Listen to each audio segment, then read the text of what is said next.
स्वागत है आप सबका आपके अपने YouTube चैनल एडू ट्रिक्स में। इस वीडियो में हम 5 मिनट में कॉन्स्टिट्यूशन के सभी शेड्यूल्स को ट्रिक से याद करेंगे। तो चलिए स्टार्ट करते हैं। आपको याद रखना है एक mnemonics tears of old PM. जी हाँ, tears of old PM. First schedule को आप टी से याद रखेंगे। T for territories. हमारा जो फर्स्ट आर्टिकल है, आर्टिकल 1, वो क्या कहता है? India is a union of states. India is a union of states. तो भाई विच स्टेट्स, इनका नाम कहाँ है? तो बस इन्हीं का नाम दिया हुआ है हमारे फर्स्ट शेड्यूल में। Name of union states and their jurisdiction. E से आप याद रखेंगे इमोल्यूमेंट्स। ये आपके सेकेंड शेड्यूल का ट्रिक है।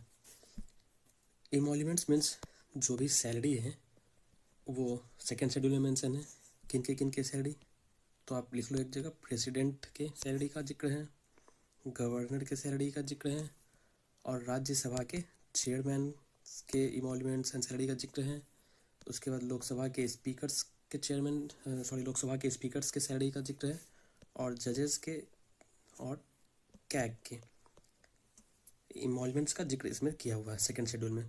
एक PYQ हर बार पूछा जाता है, UPSC और BPSC बहुत सारे एग्जाम में पूछा गया है कि क्या सेकेंड शेड्यूल में PM के भी इमोल्यूमेंट्स का जिक्र है? तो आप याद रखेंगे नहीं, इसमें PM के इमोल्यूमेंट्स का जिक्र नहीं किया हुआ है। अब आते हैं हम लोग थर्ड शेड्यूल पे। थर्ड शेड्यूल के लिए आप ए से अफर्मेशन याद रखेंगे। Affirmation, oath and affirmation. Affirmation का मतलब होता है शपथ। जी हाँ, थर्ड शेड्यूल में ए फॉर अफर्मेशन याद रखना है। इसमें जितने भी हमारे कॉन्स्टिट्यूशनल पोस्ट्स हैं जिसके लिए ओथ दिलाए जाते हैं, तो कौन से पर्सन को कौन सा ओथ दिलाया जाएगा उसका जिक्र थर्ड शेड्यूल में किया हुआ है। तो किसका क्या जिक्र रहेगा, किसका क्या शपथ रहेगा, उसका जिक्र थर्ड शेड्यूल में किया हुआ है। अब आते हैं फोर्थ शेड्यूल पे। इसको आप आर से याद रख लेना, आर फॉर राज्यसभा। जैसा कि आप लोग जानते हैं कि जितने भी स्टेट्स हैं उन सब का कुछ सीट एलोकेट किया गया है राज्यसभा में। वो किस बेस पे किया गया है? तो पॉपुलेशन के बेस पे किया गया है, ये याद रखना। अब यहाँ पे एक चीज़ हम लोग देखते हैं कि जैसे यूपी में राज्यसभा का 31 सीट है, वैसे ही अरुणाचल प्रदेश में राज्यसभा का कितना सीट है? 1 सीट है, मात्र 1 सीट। ये किस बेस पे किया गया है? तो पॉपुलेशन के बेस पे। तो किस स्टेट को कितना सीट मिलेगा राज्यसभा में, इसका जिक्र किस में है? फोर्थ शेड्यूल में, ये याद रखना, आर फॉर राज्यसभा। अब आते हैं हम लोग फिफ्थ शेड्यूल पे। फिफ्थ शेड्यूल को आप एस से याद रखना, S for schedule area and schedule tribes. तो जितने भी शेड्यूल एरिया और शेड्यूल ट्राइब्स हैं उनके एडमिनिस्ट्रेशन एंड कंट्रोल का जिक्र किस में है? फिफ्थ शेड्यूल में है, ये आप याद रखना। सिक्स्थ शेड्यूल को आप याद रखना, ओ से अदर ट्राइबल एरियाज। कुछ स्पेशल स्टेट्स हैं जैसे असम, त्रिपुरा, मेघालय एंड मिजोरम।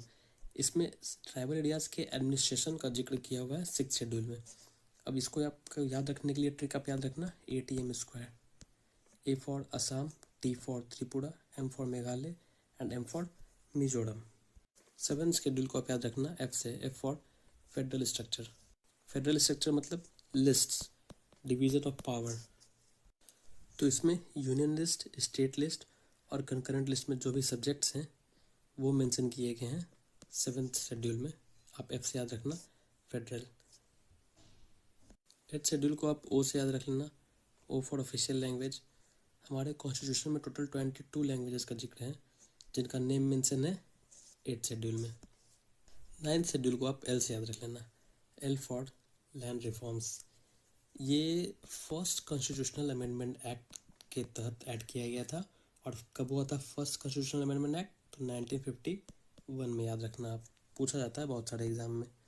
इसमें इसी के थ्रू जब ये इनेक्ट हुआ तो ज़मींदारी सिस्टम को अबॉलिश कर दिया गया। तो याद रखना आप, L for land reforms. 10th schedule में D फॉर डिस्क्वालिफिकेशन याद रखना।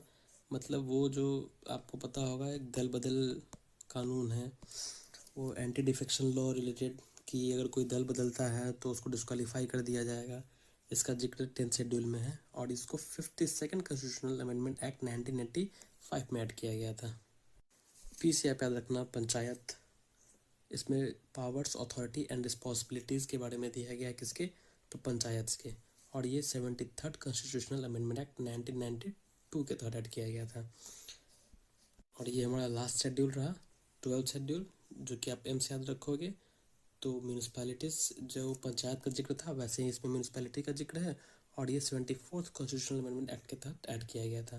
तो ये थे हमारे 12 शेड्यूल जो आपको याद हो गए होंगे। इसको आप याद रखना, टीयर्स ऑफ ओल्ड पीएम, ये बहुत इंपॉर्टेंट है। तो चलो एक बार रिवाइज कर लेते हैं। आपको याद रखना होगा tears of old PM. T for territories, इसमें नेम्स दिए गए हैं किसके, स्टेट्स एंड यूनियन टेरिटरीज के। सेकेंड शेड्यूल में ई फॉर इमॉल्यूमेंट्स, इसमें सारे जो पोस्ट हैं कॉन्स्टिट्यूशनल पोस्ट हैं उसके इमॉल्यूमेंट्स का जिक्र है। इमॉल्यूमेंट्स मतलब सैलरी, ये याद रखना इसमें पीएम के सैलरी और इमॉल्यूमेंट्स का जिक्र नहीं है, पूछा जाता है हर बार। फिर आते हैं हम लोग थर्ड शेड्यूल में, ए फॉर अफर्मेशन याद रखना, इसमें ओथ शपथ की बात है। फोर्थ शेड्यूल में आर फॉर राज्यसभा याद रखना, इसमें राज्यसभा में किस स्टेट्स को कितने सीट मिलेंगे उसका जिक्र है। फिफ्थ शेड्यूल में आप schedule area and schedule tribes का जिक्र रखना, याद रखना। सिक्स शेड्यूल को आप O for other tribal areas से याद रखना, इसमें असम, त्रिपुरा, मेघालय, मिजोरम का जिक्र है, जैसे कि ATM स्क्वायर मैंने आपको बता दिया था, याद रखना। फिर सेवन्थ शेड्यूल में आप union state and concurrent list का जिक्र है। एट्थ शेड्यूल में ओ फॉर ऑफिशियल लैंग्वेजेस का जिक्र है। L for land reforms ninth schedule में इसका जिक्र है, और इसी के तहत जमींदारी सिस्टम को एबॉलिश किया गया था। 10th में डी फॉर डिस्क्वालिफिकेशन याद रखना, और 11th में पी फॉर पंचायत, और 12th में एम फॉर म्यूनिसपैलिटी। तो ये हो गया हमारा टीयर्स ऑफ ओल्ड पीएम। उम्मीद है आपको याद हो गया होगा। तो चलिए इस वीडियो में इतना ही। आप कमेंट करके बताओ कि पंचायती राज में जो आर्टिकल्स आते हैं वो कौन कौन से आर्टिकल हैं, और हर साल इससे एक क्वेश्चन पूछा जाता है पंचायती राज से।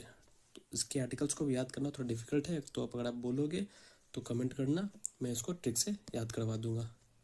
तब तक के लिए थैंक यू दोस्तों, जय हिंद, जय भारत।